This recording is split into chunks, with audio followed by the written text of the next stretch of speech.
banyak tentang apa itu akhlak, apa itu tasawuf, ya, yang sudah disampaikan oleh kelompok 1 dan 2. Mungkin kemarin kalau nggak salah banyak pertanyaan-pertanyaan ya yang belum dijawab. Ini mau dicek pertanyaan-pertanyaan yang ada di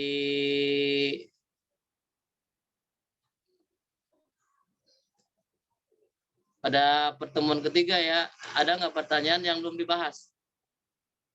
Ini sambil nunggu yang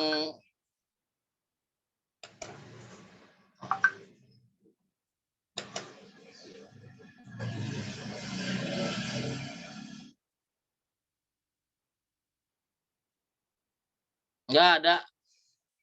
Ini diskusi nggak ada pertanyaan, mah hadir semua, hadir.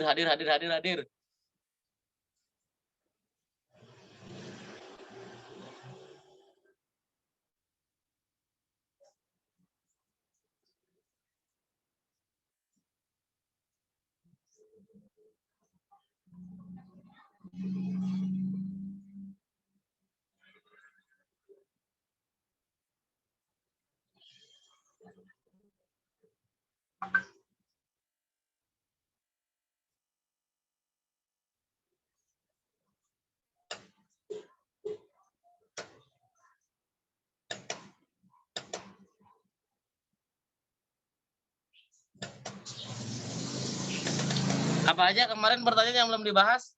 Ada yang masih ingat? Halo?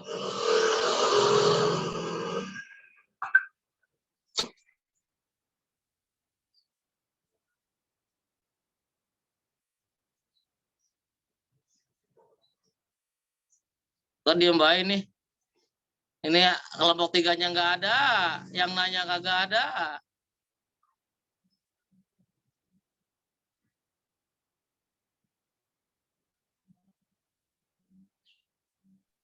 Assalamualaikum Pak. Ya, Waalaikumsalam. Pak, mohon maaf Pak. Untuk kelompok 3 ternyata belum disiapkan sama sekali Pak. Karena kemarin kesibukannya satu sama lain, jadi ini juga Mary dan Zay nggak ada sama sekali Pak. Terus? Bisa langsung maksudnya untuk kelompok 3 sendiri untuk minggu depan kali Pak. Kelompok 4 gimana ya? Ada yang sudah selesai? Kelompok 4. Ditukar. Ada yang sudah selesai? Iya. Mohon maaf banget Pak ini Pak. Ya, coba kelompoknya tanya Riko mungkin Pak yang udah siap Pak. Ada yang udah siap belum? Tanya ke kelompok lain. Kelompok 5 Pak udah siap. Iya Pak, ini lagi dihubungin Pak untuk next kelompok selanjutnya.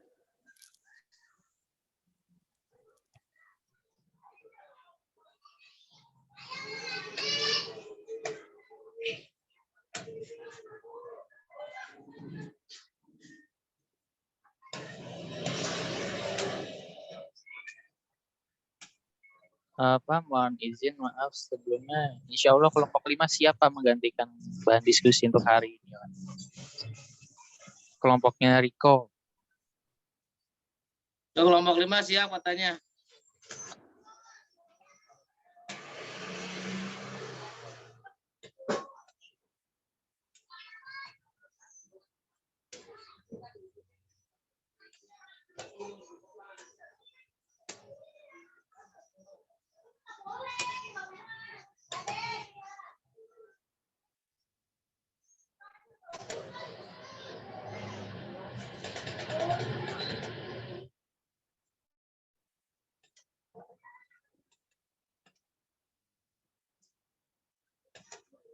Bimbingan dan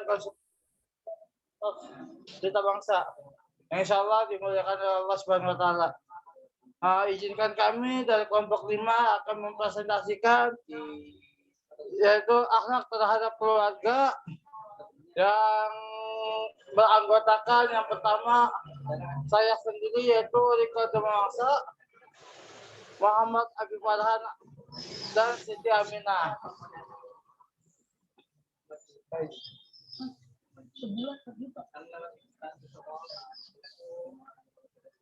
Agensi keluarga dalam hidup manusia. Secara sosiologis, keluarga merupakan golongan masyarakat terkecil yang terdiri atas suami, istri, anak. Pengertian demikian mengandung dimensi hubungan darah dan juga hubungan sosial. Dalam hubungan darah keluarga bisa dibedakan menjadi keluarga besar dan keluarga inti. Sedangkan dalam dimensi sosial, keluarga merupakan suatu kesatuan sosial yang diikat oleh saling berhubungan atau interaksi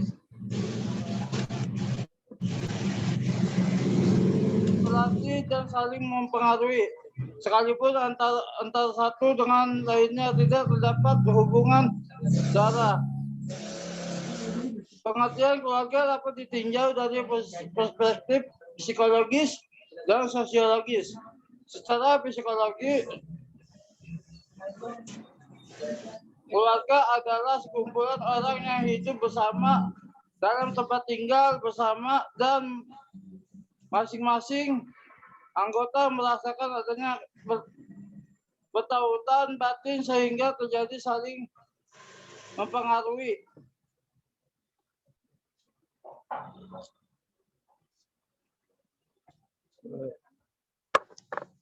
Saling memperhatikan dan saling menyerahkan diri. Sedangkan pengertian secara sosiologis, keluarga adalah suatu persekutuan hidup dan dijalani oleh kasih sayang antara pasangan dua jenis manusia yang dikukuhkan dengan pernikahan dengan maksud untuk saling menyempurnakan diri, saling melengkapi satu dengan yang lainnya. Akhlak karimah dalam rumah tangga. Secara terminologi, akhlak adalah pola perilaku yang berdasarkan kepada dan manifestasikan nilai-nilai iman, Islam dan ihsan. Menurut Imam Ghazali, akhlak yaitu suatu keadaan yang tertanam di dalam jiwa yang menampilkan perbuatan dengan senang tanpa memerlukan penelitian dan pemikiran. Sedangkan kalimah berarti mulia, terpuji, baik. Apabila perbuatan yang keluar atau yang dilakukan itu baik dan terpuji menurut syariat dan akal, maka perbuatan itu dinamakan akhlak yang mulia atau akhlakul karimah. Dengan demikian timbul lagi sebuah pertanyaan, siapkah Anda menikah? Kesiapan berumah tangga secara Islami harus dibentuk melalui peristiwa pernikahan antara laki-laki dan perempuan. Nah, tentunya diawali dengan persiapan di antaranya A. Persiapan rohiyah, mental. B. Persiapan ilmiah. C. Persiapan jasadiah. D. Memiliki istri atau suami. E. Memahami hakikat pernikahan dalam Islam. F. Persiapan material sesuai kemampuan. Tujuan perkawinan. A. Untuk meneruskan wujudnya keturunan manusia. B. Pemeliharaan terhadap keturunan. C. Menjaga masyarakat dari sifat yang tidak bermoral. D. Menjaga ketentraman jiwa. E. Memberikan perlindungan kepada anak yang dilahirkan. D. Memilih istri atau suami sesuai dengan kriteria agama. E. Memahami hakikat pernikahan dalam Islam. F. Persiapan material sesuai kemampuan.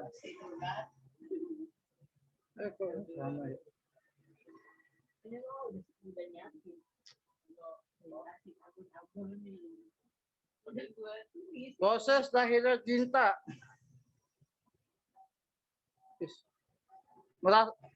A. Merasakan adanya kedekatan di antara mereka berdua, saling memperkenalkan diri secara terbuka. B. Masing-masing merasakan ketenangan dan rasa aman untuk berbicara tentang dirinya lebih mendalam. C. Merasakan adanya saling ketergantungan antara berdua, saling berbagi rasa dalam kegembiraan dan kesedihan. D. Adanya penuhan kebutuhan pribadi kekasihnya.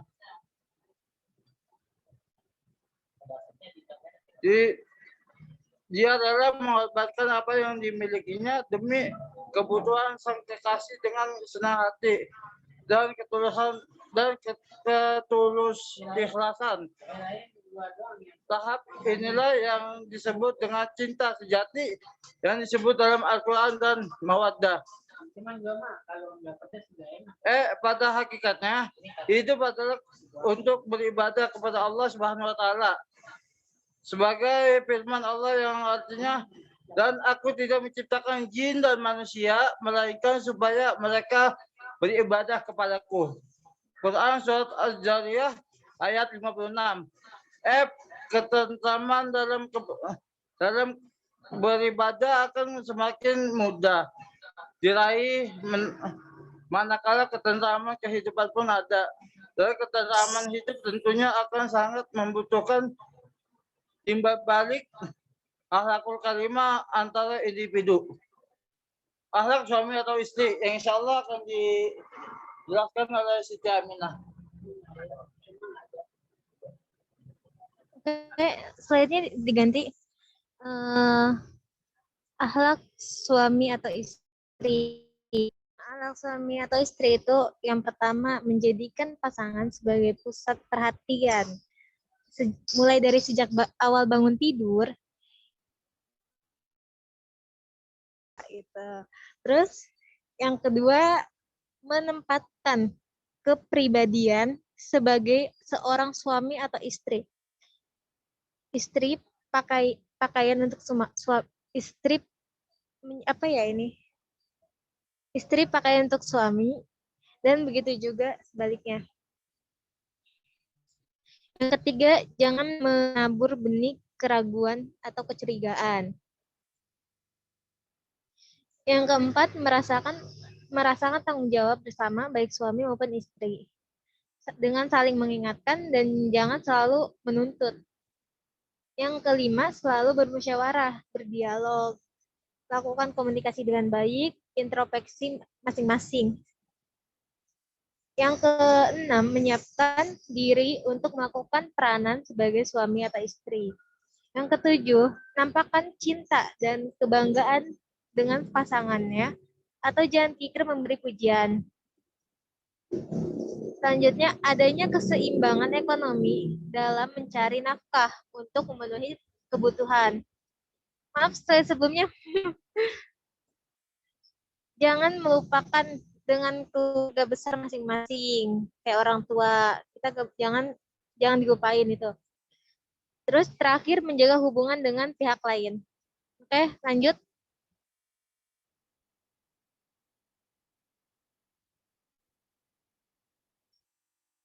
Slide-nya diganti.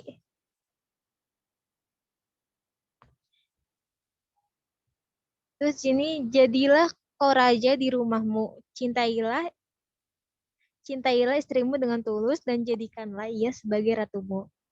Buat ia bangga menjadi permaisuri di kerajaanmu dengan berlandaskan cinta kasih dan ketaatan kepada Allah Subhanahu wa taala. Berikanlah dirinya makanan yang cukup dan persembahkan untuknya beragam jenis pakaian. Belikan untuknya minyak wangi karena wanita menyukai minyak wangi. Buatlah dirinya bahagia selama kau hidup dan berilah nafkah yang baik dan halal untuk istri dan anak-anakmu. Sesungguhnya seorang istri laksana cermin bagi suaminya dan menjadi bukti akan apa yang diusahakannya dalam mencapai kebahagiaan ataupun kesengsaraan. Engkau adalah laksana pakaian baginya yang mampu menampakkan kecantikan diri dan pribadinya serta menutupi setiap kekurangannya. Jangan terlalu keras dalam rumah tanggamu karena istri diciptakan dari tulang rusukmu. Selanjutnya, akhlak orang tua kepada anak. Dalam ajaran Islam diatur bagaimana hubungan antara anak-anaknya serta hak dan kewajibannya masing-masing. Orang tua harus mengikat hubungan yang harmonis dan penuh kasih sayang dengan anak-anaknya. Sebaik-baiknya orang tua adalah orang tua yang mampu membuat anaknya menjadi generasi Rabbani, yang memiliki akhlak dan adab seperti Rasulullah. poin yang terpenting adalah teladan dari orang tuanya. Nabi Muhammad SAW diutus ke dunia ini tidak lain adalah untuk menyempurnakan akhlak yang mulia. Akhlak sangat berkaitan dengan abdar. Untuk itulah beliau mengajarkan kita adab serta bangun tidur. Mengajarkan kita adab sejak bangun tidur hingga tidur. Semua ada tuntutannya, termasuk adab anak kepada orang tuanya, murid kepada gurunya, dan pendidikan kepada pendidik pada peserta selanjutnya.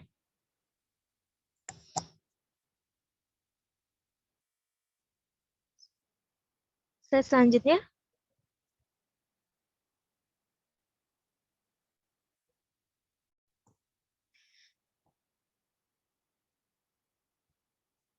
di sini Allah Subhanahu wa taala berfirman dalam Al-Qur'an surat An-Nisa ayat 9. Yang artinya dan hendaklah takut kepada Allah orang-orang sekitarnya, mereka meninggalkan keturunan yang lemah di belakang mereka yang mereka khawatir terhadap kesejahteraannya. Oleh sebab itu, hendaklah mereka bertakwa kepada Allah dan hendaklah mereka berbicara dengan tutur kata yang benar. Ayat di atas mengisyaratkan kepada orang tua agar tidak meninggalkan anak dalam keadaan lemah. Lemah dalam hal ini adalah lemah dalam segala aspek kehidupan, seperti lemah mental, psikis, pendidikan, ekonomi, terutama lemah iman atau spiritual. Anak yang lemah iman akan menjadi generasi tanpa kepribadian. Jadi, semua orang tua harus memperhatikan semua aspek perkembangan anak, baik dari segi perhatian, kasih sayang, pendidikan, mental, maupun masalah akidah atau keimanannya. Oleh karena itu, para orang tua hendaklah bertakwa kepada Allah, berlaku lemah lembut kepada anak, karena sangat membantu dalam menanamkan kecerdasan spiritual pada anak. Keadaan anak ditentukan oleh cara-cara orang tua mendidik dan membesarkannya. Ada beberapa langkah yang dapat dilaksanakan oleh orang tua dalam peranannya mendidik anak, yaitu yang pertama, orang tua sebagai panutan, orang tua sebagai motivator anak, orang tua sebagai cermin utama anak, orang tua sebagai fasilitator anak. Oke, selanjutnya.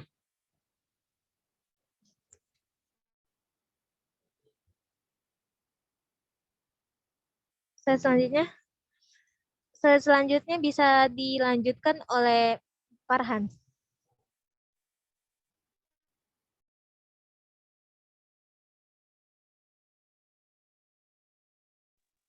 Farhan ada?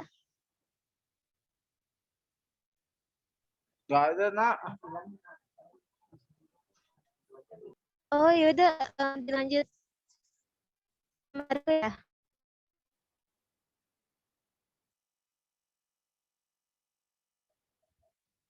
Dilanjut sama Riko. Akhlak anak terhadap orang tua. Orang tua adalah perantara perwujudan kita. Kalaulah mereka itu tidak ada, kita pun tidak akan pernah ada. Kita tahu bahwa perwujudan itu disertai dengan kebaikan dan kenikmatan yang tak terhingga banyaknya. Berbagai rezeki yang kita peroleh dan kedudukan yang kita raih. Orang tua seringkali mengerahkan segenap jerih payah mereka untuk menghindarkan bahaya dari diri kita. Kewajiban kepada ibu. Kalau ibu merawat jasmani dan rohaninya sejak kecil secara langsung, maka bapak pun merawatnya, mencari nafkahnya, membesarkannya, mendidiknya, dan menyekolahkannya. Di samping usaha ibu, kalau mulai mengandung sampai masa dapat membedakan mana yang baik dan buruk. Seorang ibu sangat berperan, maka setelah mulai memasuki masa belajar, ayah lebih tampak kewajibannya mendidiknya dan mempertumbuhkannya menjadi dewasa. Namun apabila dibandingkan antara berat tugas ibu dengan ayah, mulai mengandung sampai dewasa dan sebagaimana perasaan ibu dan ayah terhadap putranya, maka secara perbandingan tidak keliru apabila dikatakan lebih berat tugas ibu daripada tugas ayah. Berbuat baik kepada ayah dan ibu. Allah berfirman dalam Al-Quran surat Al-Luqman yang artinya, dan kami perintahkan kepada manusia berbuat baik kepada kedua orang tua,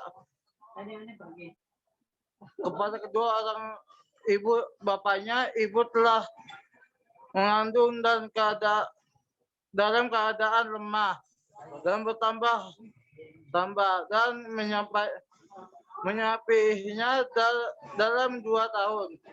Bersyukurlah kepadaku dan kepada kedua orang tua ibu bapamu.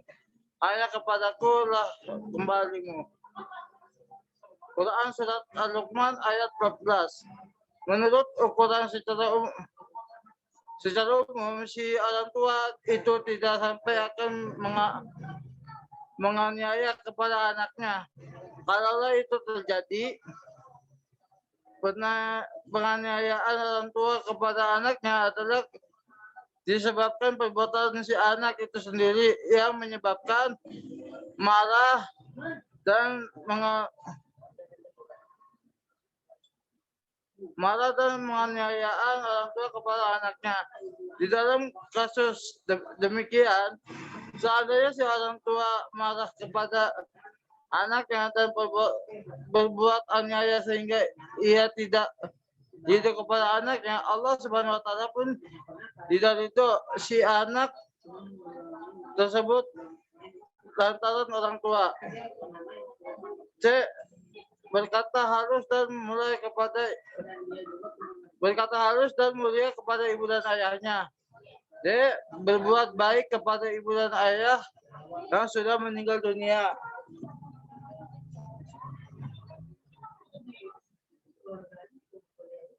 Hadis ini menunjukkan cara kita berbuat baik kepada ibu dan ayah kita apabila beliau itu sudah tiada, yaitu mendoakan ayah ibu yang telah tiada itu dan meminta ampun kepada Allah Subhanahu wa taala dari segala dosa yang orang tua kita. B. Menepati janji kedua orang tua. Memuliakan teman-teman kedua orang tua. D. Bersilaturahmi kepada orang tua yang kita mempunyai hubungan karena kedua orang tua itu. Kedua orang tua. F. Membangun keluarga sakinah. Keluarga sakinah adalah keluarga yang bahagia sejahtera, penuh dengan cinta kasih, sekalipun perkawinan sudah berjalan puluhan tahun. Namun aroma cinta kasihnya masih tetap terasa dalam hubungan suami istri. Allah berfirman dalam surat Ar-Rum ayat 21, di antara tanda-tanda kekuasaannya, dia menciptakan untuk kalian istri dari spesies kalian agar kalian merasakan sakinah dengannya. Dan juga menjadikan di antara kalian rasa cinta dan kasih sayang. Sesungguhnya dalam hal itu terdapat tanda-tanda bagi orang-orang yang berpikir. Quran surat Ar-Rum ayat 21. Kesimpulan, orang tua merupakan pendidik utama dan pertama bagi anak. Karena mereka lah anak mula-mula menerima pendidikan serta anak mampu menghayati suasana kehidupan religius dalam kehidupan keluarga yang akan berpengaruh dalam perilakunya sehari-hari yang merupakan hasil dari bimbingan orang tuanya, akan menjadi anak yang berakhlak mulia, budi pekerti yang luhur, yang berguna bagi dirinya demi masa depan keluarga, agama, bangsa dan negara. Baik, sekian dari kelompok kami pemaparan materi. Mungkin teman-teman ada yang ingin ditanyakan?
Assalamualaikum.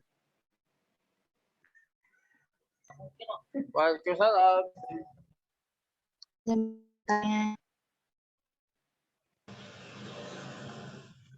Siapa kok gelap? Nggak kelihatan. Siapa itu? Ada, Pak. Ada kan?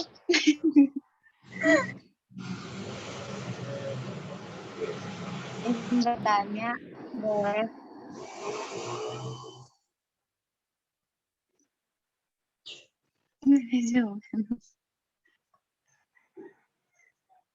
Iya, kamu tanya apa, Kak? Bagaimana membangun keluarga yang sakinah, mawadah, warohmah, sedangkan si sang suami ini belum terlalu mengerti agama. Terima kasih.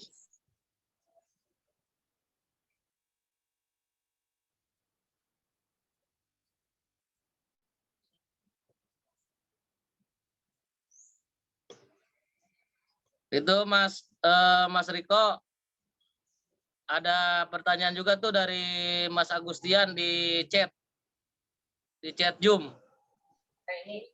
Iya, Pak. Udah saya lihat, Pak. Ya.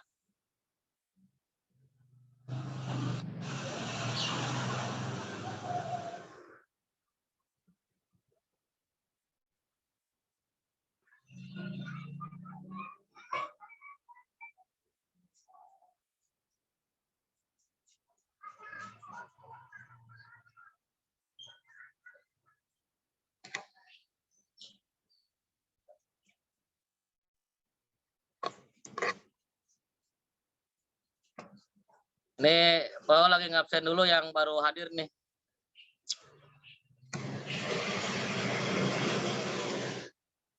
Kalau yang belum ada di kampus, di absennya di mana ya? Di kolom diskusi aja deh, bilang hadir lagi. Biar nggak hilang. Yang belum ada di namanya di kampus ya.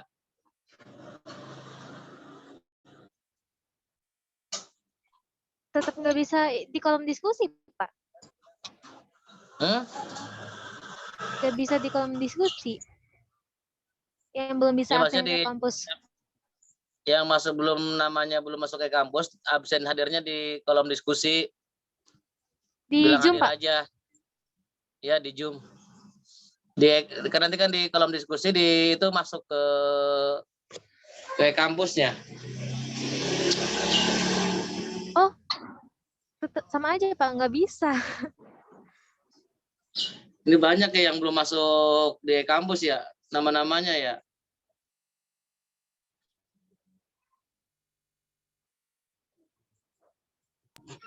Pak, mau menjawab pertanyaan Mas Agustian. Ya udah, silakan jawab dulu deh pertanyaannya. Iya, Pak. Baik. Nah, pertanyaannya kan Mas Agustian tadi menanya inti garis besar itu akhlak istri terhadap suami. Akhlak istri terhadap suami itu istri hendak bersikap belas kasih kepada suami atas semua jerih payahnya. Maksudnya itu istri itu harus lemah lembut, harus berkata baik gitu kan terhadap suami. Pokoknya istri itu kalau bisa jangan berkata seakan-akan kita membentak gitu, membentak kepada suami. Sekarang kan banyak tuh ya dari, mohon maaf ya, dari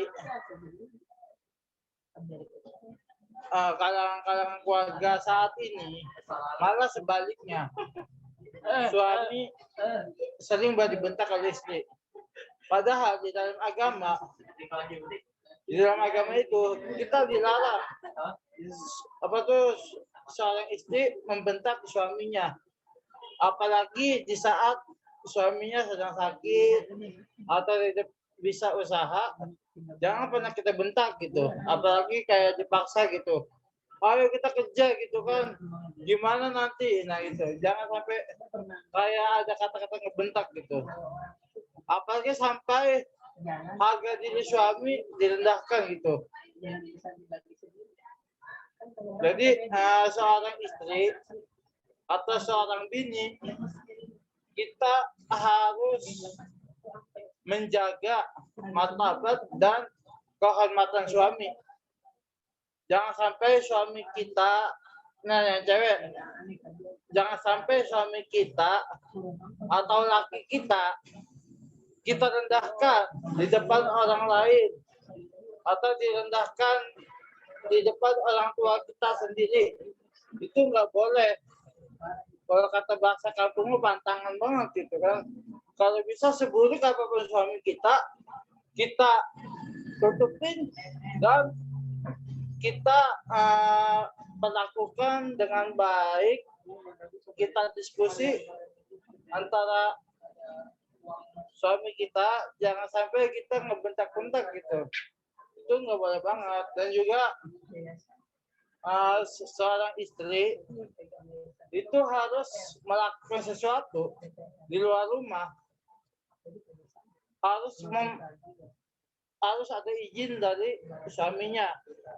Karena perempuan itu kalau sudah menikah, tanggung jawabnya bukan kepada orang tuanya lagi, tetapi kepada lakinya atau suaminya. Jadi apa-apa harus izin dulu sama suaminya, atau setiap kita mau bepergian jaga auratnya. Kalau kita tidak mendengarkan apa kata suami, itu akan dosa-dosa istrinya pun kebagian gitu. Karena tanggungan suami itu tanggungan istri, tanggungan suami juga gitu. Beda kalau seorang laki-laki masih bisa untuk kepada orang tuanya, tetapi kalau untuk perempuan itu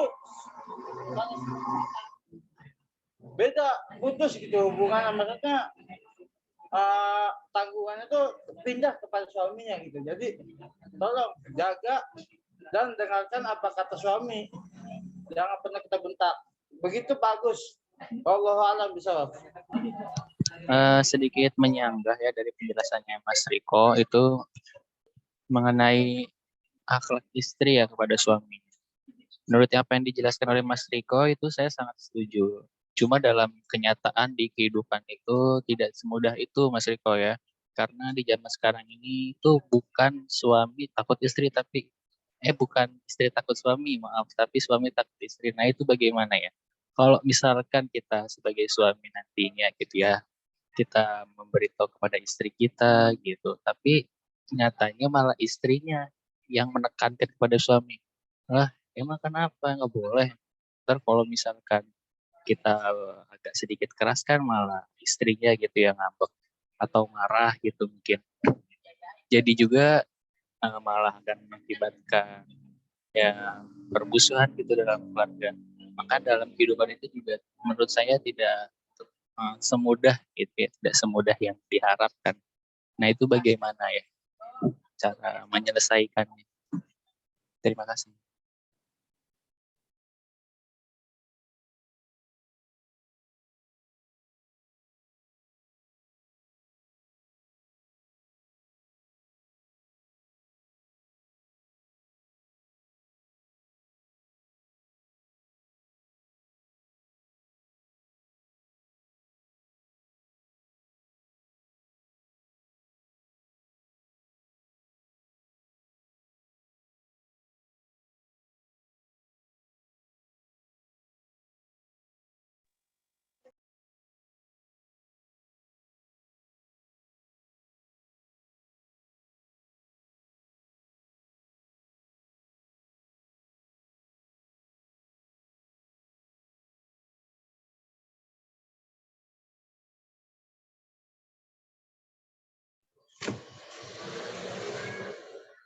Jadi tadi pertanyaan yang pertama,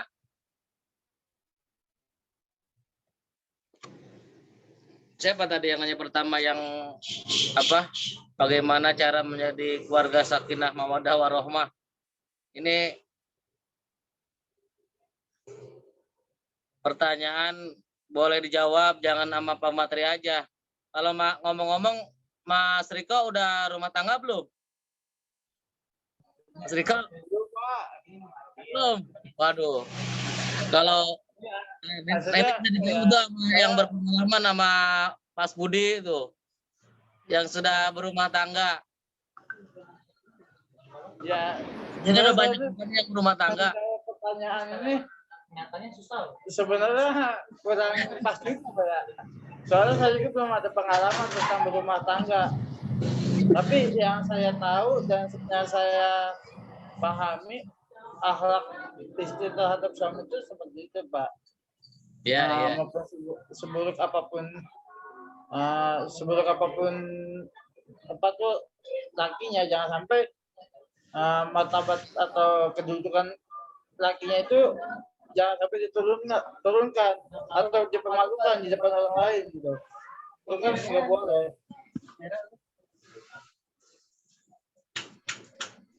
Bang Riko, izin menambahkan ya. Iya, Iya. Jadi kalau misalnya ditanya bagaimana agar bisa dalam rumah tangga itu terjadi sakinah mawaddah warohmah ya. Sedangkan sebenarnya suaminya itu nggak ngerti agama gitu. Ya sebenarnya kalau menurut saya pertama yang menurunkan sakinah mawaddah warohmah itu kan jelas ya Allah Subhanahu wa taala. Terus juga harus diikhtiarkan dari dalam keluarganya sendiri gitu kan. Kalau memang sang suami itu masih belum paham agama betul, maka ini menjadi ladang pahala bagi sang istri gitu untuk memberikan pemahaman atau mengajak suaminya agar bisa punya keinginan gitu untuk belajar agama, dan tentunya disampaikan dengan cara-cara yang baik gitu, dengan cara menghormatinya gitu, bukan dengan memaksanya. Karena bagaimanapun juga ketika mengajak seseorang ataupun orang terdekat kita dengan cara apapun, itu ya hanya Allah yang bakal memberikan hidayah apakah orang itu bisa mau belajar agama atau tidak. Paling tidak sebagai seorang istri gitu kan sudah mengingatkan suaminya untuk lebih dalam. Ketika suaminya sudah mempelajari agama dan mengetahui gitu ya bagaimana agar terbentuk keluarga yang sakinah mawaddah warohmah, tentunya nanti setelah mengetahui atau setelah paham itu, maka di dalam keluarga itu akan menghadirkan suasana yang religius gitu. Jadi di dalam keluarga itu seperti di dalam rumahnya itu tidak banyak pertengkaran gitu ya dalam urusan rumah tangga. Memang perselisihan bakal tetap ada ya, yang namanya manusia dalam berumah tangga. Siapapun itu gitu kan pasti ada gitu ya, baik perselisihan yang kecil ataupun yang besar. Tapi keduanya bisa saling menurunkan ego gitu sehingga tidak semakin besar gitu perselisihan itu. Jadi terciptanya sakinah mawaddah warahmah itu pertama ya memang kita harus menggali lebih dalam pengetahuan agama, terus diaplikasikan gitu di dalam rumah tangga itu. Terus keduanya juga harus menyadari bahwa punya kewajiban dan hak dan kewajiban gitu. Hal-hal yang sifatnya bukan prinsip secara agama ya jangan terlalu ditekan gitu. Misalnya sang istri tidak boleh keluar rumah tanpa seizin gitu kan. Padahal sang suami misalnya dia sedang berada di luar. Tapi istri itu membutuhkan keluar rumah untuk kebutuhan dirinya, misalnya cari makan ataupun untuk cari untuk memasak gitu ya. Itu kan harus keluar. Bagaimana kalau misalkan suaminya terlalu ketat gitu ya, mengekang tidak boleh keluar rumah gitu. Sedangkan ini juga jangan terlalu terlalu ketat gitu. Hal-hal yang sifatnya bukan prinsip dalam agama ya diizinkan saja agar tidak menjadi celah untuk berselisih gitu. Berselisih. Jadi ini juga nyambung sama yang ditanyakan Mas Faiz ya. Kondisi hari ini kebanyakan sang istri itu ditakuti gitu dari suami. Nah ini ya bisa jadi juga karena kurang tegasnya sang suami ya, sehingga istri itu lebih berani. Bisa juga karena motif ekonomi suami yang kurang memenuhi kebutuhan gitu ya, kebutuhan standar gitu ya.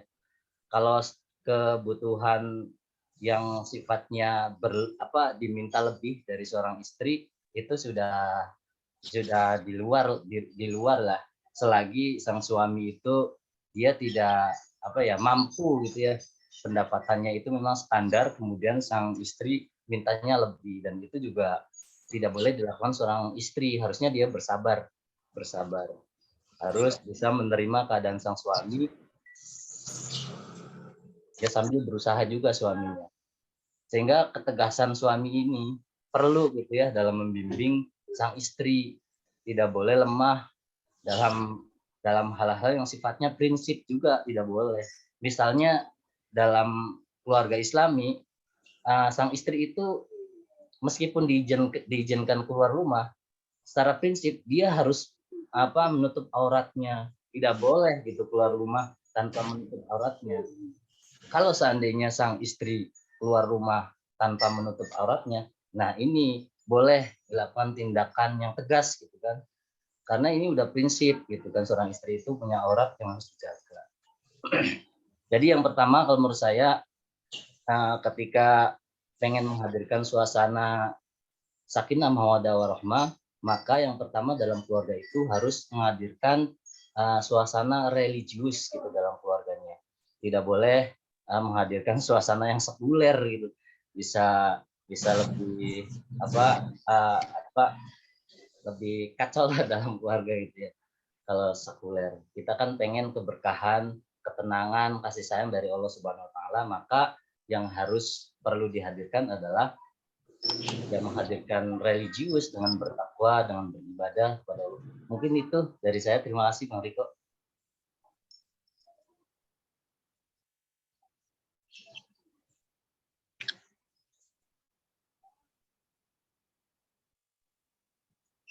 Ini Kang Agus udah nggak nyetir lagi. Ya. Saya sedikit menambahkan, boleh?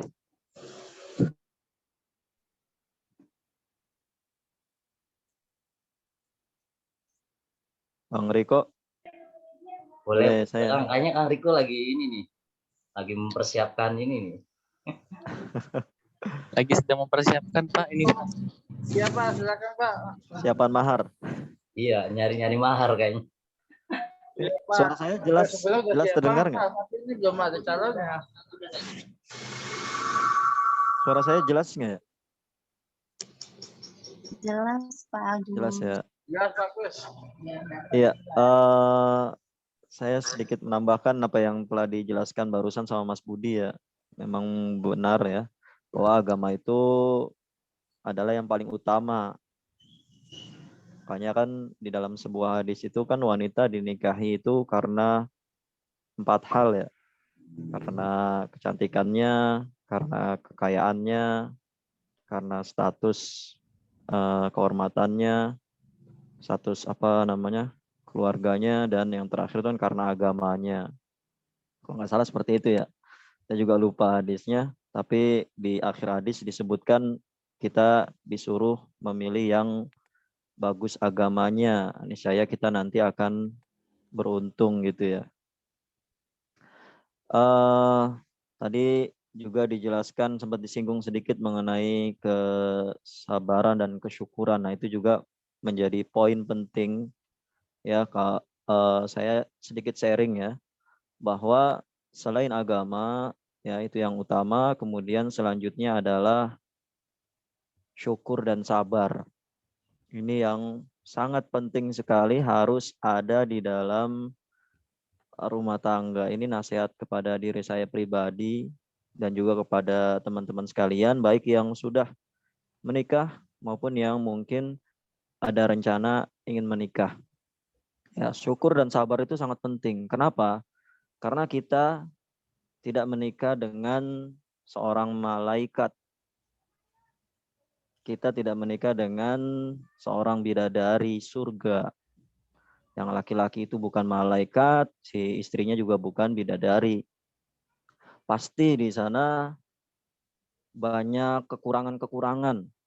Ya, kalau yang baru menikah mungkin ya 1 bulan, 3 bulan, 2 bulan, 3 bulan awal itu rasanya indah semua. Ya, kelihatannya indah.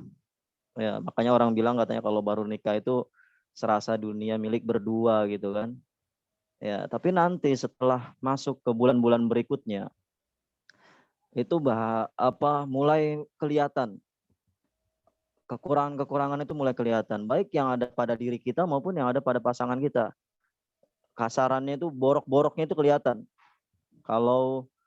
Makanya itulah bedanya orang yang nikah dengan orang yang pacaran. Kalau orang yang pacaran itu memang boroknya nggak pernah kelihatan, disembunyikan. Makanya kelihatannya orang pacaran tuh indah aja bawaannya. Taunya itu setelah nanti ketika menikah baru tuh kelihatan tuh yang suka kentut mungkin sembarangan gitu ya. Yang tidurnya ngorok gitu kan. Yang ya pokoknya kebiasaan-kebiasaan yang lainnya itu, akhlaknya. Nah, itu perlu yang namanya syukur dan sabar. Ya, kita kenapa saya bilang perlunya syukur dan sabar? Ya, kita ketika melihat kekurangan-kekurangan tersebut, maka harus ada yang namanya kesabaran. Kita nggak mungkin kita paksakan pasangan kita itu bisa 100% seperti apa yang kita harapkan. Itu kayaknya mustahil. Mustahil. Makanya kalau saya boleh katakan, di dunia ini tidak ada yang namanya pria idaman atau wanita idaman. Ya, mau dicari kemanapun di dunia ini nggak ada yang idaman sesuai dengan harapan kita. Itu mustahil. Kita mau cari di manapun nggak ada yang sempurna. Yang sempurna itu nanti ketika suami kita sama istri kita sudah masuk ke dalam surga, sudah sama-sama di surga. Nah, itu baru benar-benar sempurna. Tapi kalau di dunia pasti ada aja kekurangannya. Dan nggak sesuai dengan apa yang kita harapkan. Maka itu penting kesabaran. Ketika kita melihat ada kekurangan, ya kita bersabar gitu ya. Oh, ternyata dia kok begini ya. Itu pasti akan ada terbesit nanti ketika sudah memasuki usia pernikahan beberapa bulan atau setahun 2 tahun gitu ya. Udah mulai muncul tuh satu persatu kekurangan-kekurangan masing-masing. Nah, itu kesabaran itulah yang menguatkan rumah tangga kita. Kemudian syukur, ya syukur artinya suami istri itu tidak hanya ada kekurangan, ada kelebihan di sana.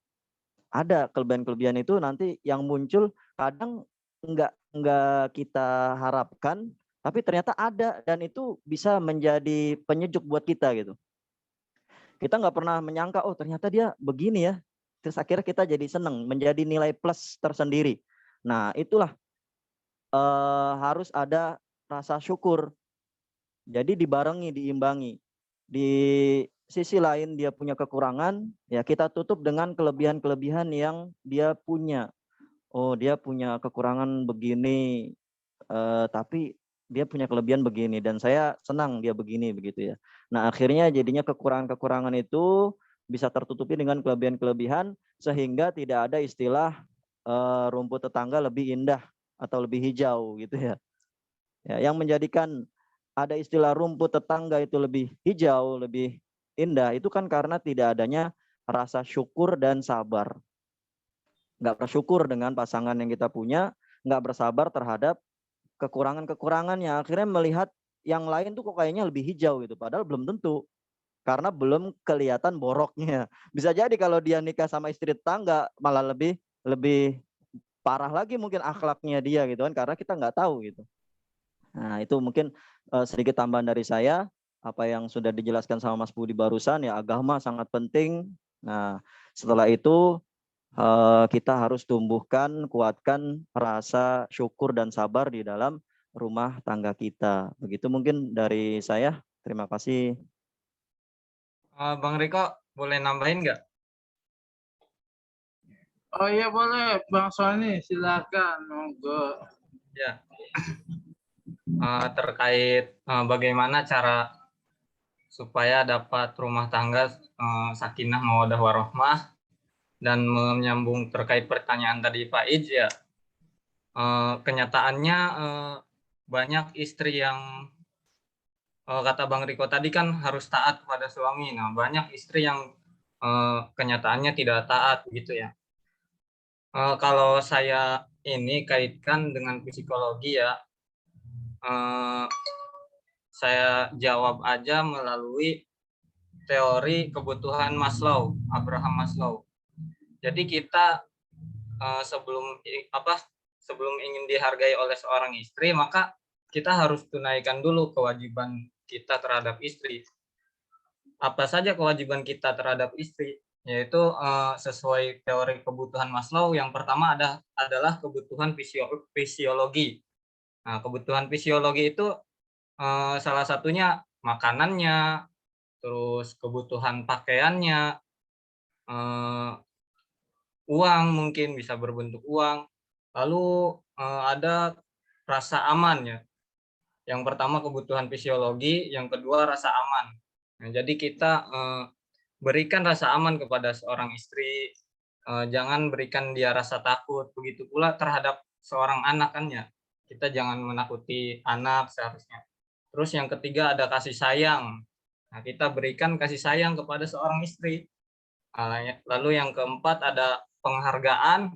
Nah, setiap apa yang dikerjakan istri, ya kita hargai. Lalu yang kelima aktualisasi diri. Nah, jadi apa yang diinginkan istri itu kita dukung, kita bantu gitu. Mungkin itu singkatnya, Bang Riko. Izin bertanya dong, Mas Riko. Ya, silakan Bang. Entah ini masuk ke dalam PowerPoint-nya atau enggak ya. Ini yang saya ingin tanyakan sih, mungkin bisa dibantu sama teman-teman yang lain tentang jawaban dari pertanyaan saya. Saya ingin bertanya, arti dari sakinah, mawadah, warohmah itu sendiri apa ya? Mungkin itu saja yang ingin saya tanyakan. Terima kasih.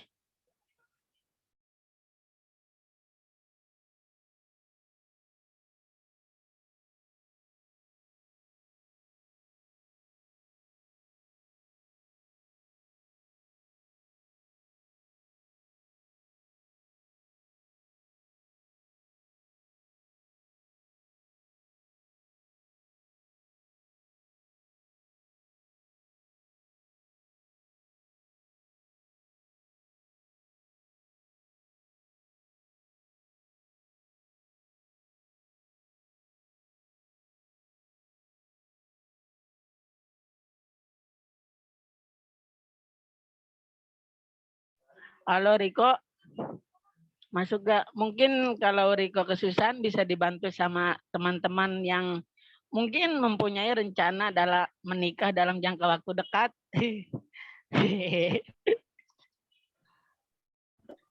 Saya mungkin mau bantu menjawab ya Bang. Arti dari sakinah mawaddah dan warahmah itu arti apa hubungan suami istri ya, yang dilandasi dengan rasa cinta dan penuh kasih sayang demi tercapainya rumah tangga yang memberikan ketentraman hidup. Sakinah mawaddah itu kan cinta, tidak lepas dari cinta dan kasih sayang. Nah itu kan kalau kita sudah cinta pasti ada rasa sayang. Nah kalau rasa sayang dan cinta itu sudah ada, sudah melekat di diri kita berdua, apalagi sudah cintanya cinta karena Allah dan sayang karena Allah, ingin beribadah kepada Allah, gitu kan?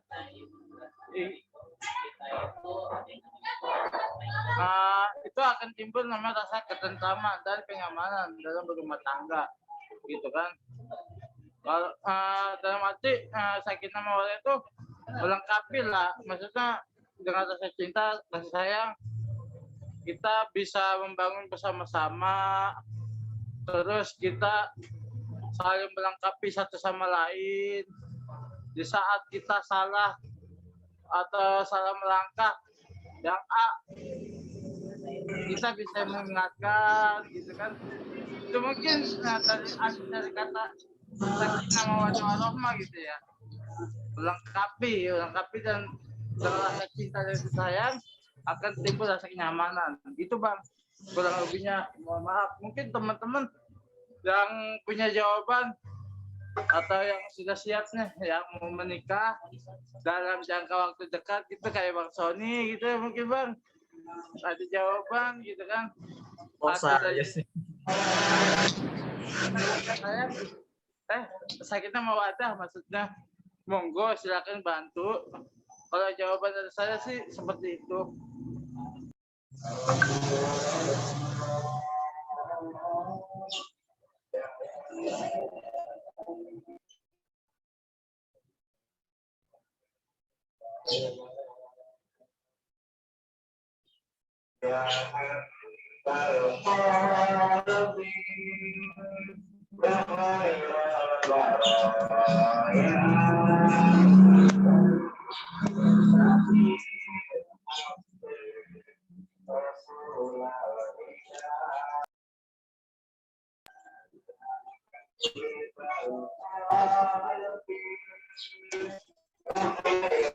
Ayo, udah, kalau itu tutup aja.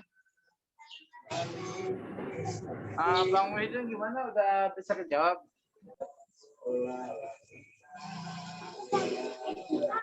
Oke kok, oke. Terima kasih kok. Baik, terima kasih atas perhatiannya. Mohon maaf apabila dari kelompok kami, kelompok 5, memiliki kekurangan dalam segi pemaparan materi maupun memberikan jawaban. Kami dari kelompok 5 mengucapkan mohon maaf yang sebesar-besarnya kepada Bapak dosen serta teman-teman sekalian. Dan kami akhiri. Assalamualaikum warahmatullahi wabarakatuh. Waalaikumsalam. Ya. Aplaus buat kelompok berapa ini? Kelompok 5 kayaknya. Iya Pak, kelompok 5 Pak. Kelompok 5 itu? Iya, kelompok 5 Pak. Alang terhadap keluarga. Kalau lihat di silabus kan, silabus yang pokok bagian bukan yang disebutkan ya. Silabusnya yang dibagikan di kampus. Oh iya Pak, mohon maaf. Emang dari kelompok kami ada salah materi. Jadi materi yang kelompok 7 kami buat. Tapi itu semalam insya Allah sudah selesai. Ya. Ternyata pas dicek itu kelompok 7 Pak yang punya. Saya mohon maaf dari kelompok kami. Gitu Pak. Nah, nanti diatur lagi. Nah, ini tadi di kelompok 7 itu nanti Pak dipotoin aja deh untuk kelompok 7 setelah kan seharusnya kecintaan muslim terhadap Nabi ya. Tadi katanya judulnya itu. Terus kenapa jadi larinya ke akhlak terhadap keluarga? Nanti kelompok 7 itu bawa tambahin karena belum ada materinya torikoh di Indonesia ya, torikoh yang ada di Indonesia. Bukan kelompok 7 berarti kelompok 6. Ya, torikoh Indonesia. Setelah kecintaan muslim terhadap Nabi Muhammad SAW. Nanti bawa dipoto deh. Dikirim ke grup WA. Pak, mau nanya Pak. Berarti yang kata akhlak terhadap cinta kepada Rasulullah itu Pak, kelompok berapa Pak? Gimana kok? Kok jelas? Yang kata materi kelompok 5 kan akhlak terhadap Rasulullah ya. Nah itu berarti siapa Pak? Kelompok berapa Pak? Ya tinggal lihat lagi yang belum.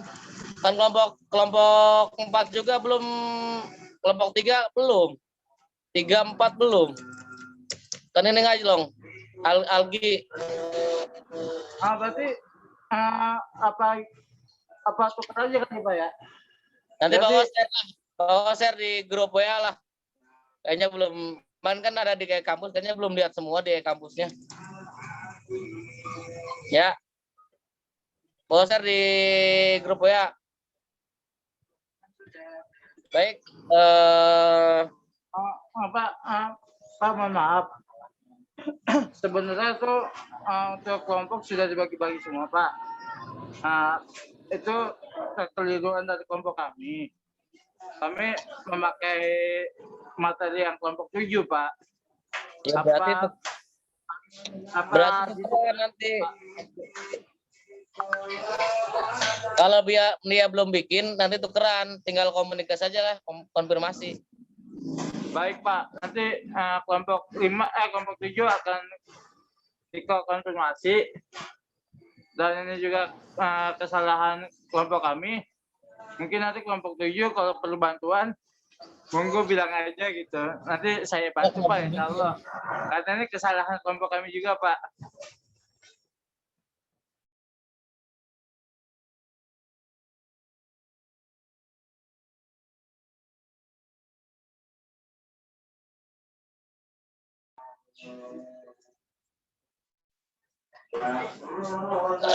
Ya karena tadi kesalahan teknis mungkin kelompok 3 karena kalau pejabat biasanya banyak kesibukan. Baru kita aja udah bisa ngirim tugas ya Ki ya. Lagi pari udah kerepotan, apalagi nanti kalau ini online loh. Minggu depan udah offline udah siap, berarti minggu depan offline siap ini. Kalau minggu depan offline siap nggak? Halo. Halo. Kata Muhyiddin online Pak, kata Muhyiddin. Ya, offline ya. Kita belum pernah offline nih kuliah, udah hampir setahun. Ya Pak, belum pernah bertemu Pak Koko. Ya, Pak juga belum lihat Mas Sony ini. Ya Pak, pengen salaman gitu, pengen cium tangan. Ya, gini. Berarti siap ya, berarti minggu depan udah offline ya, tatap muka ya. Kalau hari sama jamnya kapan? Apa mau sama seperti semula hari Minggu? Kalau Sabtu nggak bisa takut ada yang kerja. Tinggal konfirmasikan aja kalau hari Minggu jam berapa. Kalau di jadwal pertama itu jam 9 kan? Minggu jam 9 jam 9 ya, jam 9 pagi. Setengah 8, Pak. Minggu 7:30. Iya. Maksudnya dari awal mata kuliah itu dimulai 7:30. Oh iya, enggak maksudnya ya itu tinggal konfirmasi lagi. Ada jadwalnya bentrok nggak? Kalau misalkan tetap muka kan harus ke kampus. Kalau hari Sabtu bisa semua nggak teman-teman mahasiswa?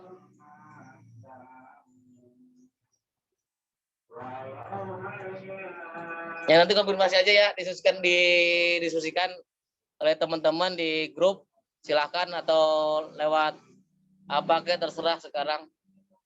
Mau Sabtu mau Minggu insya Allah. Yang penting ya kalau misalkan Sabtu Minggu pas hari awal puasa mau dipindah ke hari Selasa nggak apa-apa. Ya, mau dipindah ke hari Selasa nggak apa-apa. Mau tatap mukanya hari Selasa nggak apa-apa. Ya pokoknya kalau nggak Sabtu, Minggu, Selasa insya Allah Bapak bisa.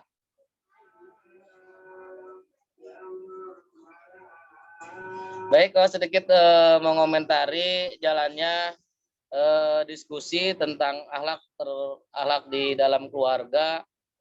Ya tadi banyak muncul pertanyaan-pertanyaan ya dari beberapa teman mahasiswa.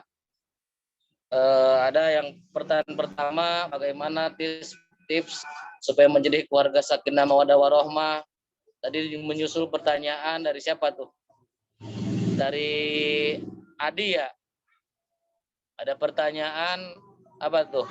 Sebelum arah ke sana apa itu sakinah mawaddah warohmah? Nah, sebenarnya kalau dilihat dari bahasa seharusnya mawadah dulu baru sakinah.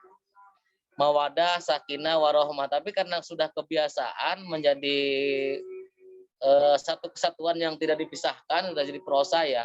Ketika ada kata sakinah, mawadah, warohmah, sudah ruang lingkupnya ke sana.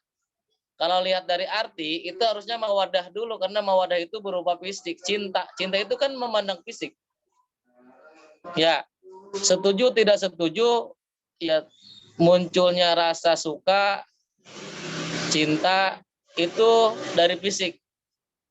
Ya, kalau laki-laki lihat kecantikan, lawan jenis perempuannya, pasangannya, atau lihat yang empat itu ya, di jamaliha, lima liha, ya, lina sabiha, ya itu mawadah. Karena pintu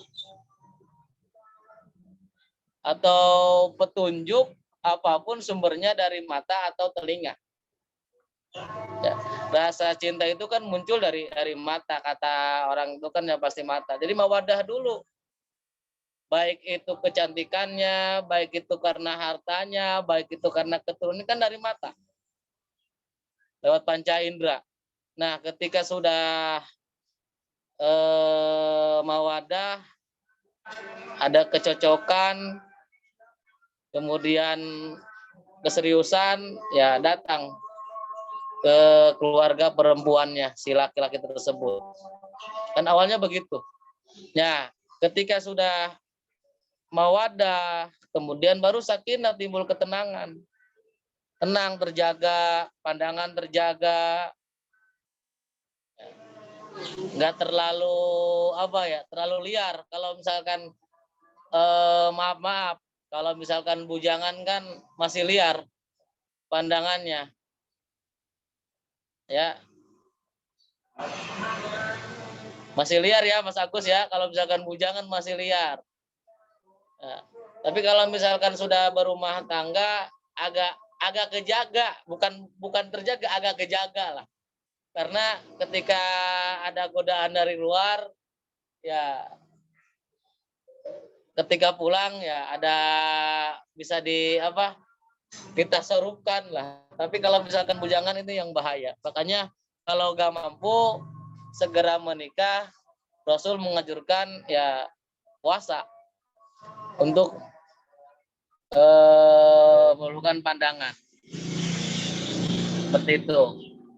Nah, ketika udah mawadah, sakinah, ya baru warohmah, timbul kasih sayang. Kadang kalau sudah rumah tangga nggak lihat fisik lagi, ya. Kadang kalau lihat fisik tadi yang udah Pak Agus ceritakan ya semuanya hampir hal-hal negatif udah tahu semua. Ya, terbongkar semua ketika sudah sekasur, sedapur, ya udah kelihatan semua. Ya, kekurangan-kekurangan pasangan kita baik suami maupun istri. Nah, itu yang harus makanya timbul warohmah, kasih sayang, kasih sayang, saling pengertian di sananya. Kalau cuma mengandalkan mawaddah fisik, karena sementara fisik itu bisa jadi kalau misalkan mendengar fisik doang ketika sudah berumur atau melihat wanita lain di luaran sana lebih cantik, ya bisa jadi kegoda. Makanya ada yang ketiga itu warohmah, kasih sayang, supaya menimbulkan kasih sayang, pengertian dan sebagainya. Bisa kejaga gordul basor lah, seperti itu. Ya, jadi mawadah dulu Mas Adi ya, mawadah, sakinah. Kalau saya ini tuh tentram, nyaman, ketentraman, kenyamanan. Ya, satu sama lain harus merasa nyaman, tentram, ya emang tidak mudah. Tidak mudah. Dulu sekelas Khalifah Umar bin Khattab yang terkenal dengan kegagahannya, keberaniannya, ketegasannya dalam memimpin, ada masyarakat ingin mengajukan perihal rumah tangganya, datanglah ke rumah Umar bin Khattab.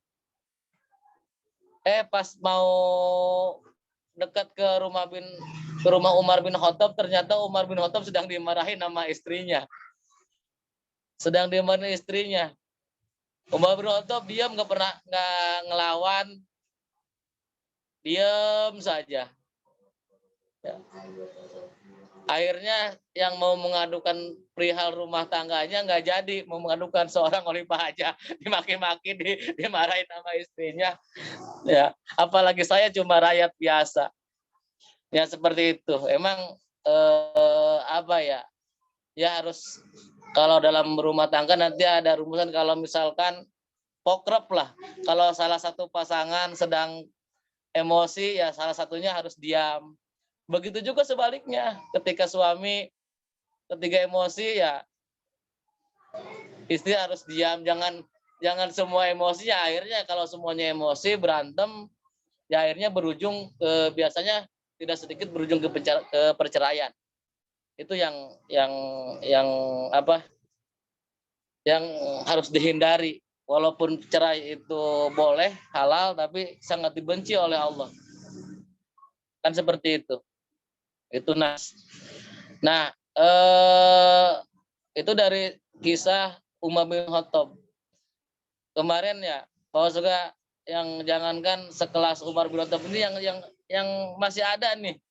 Ceritanya kamu nanti bisa lihat aja dah channel YouTube-nya tuh.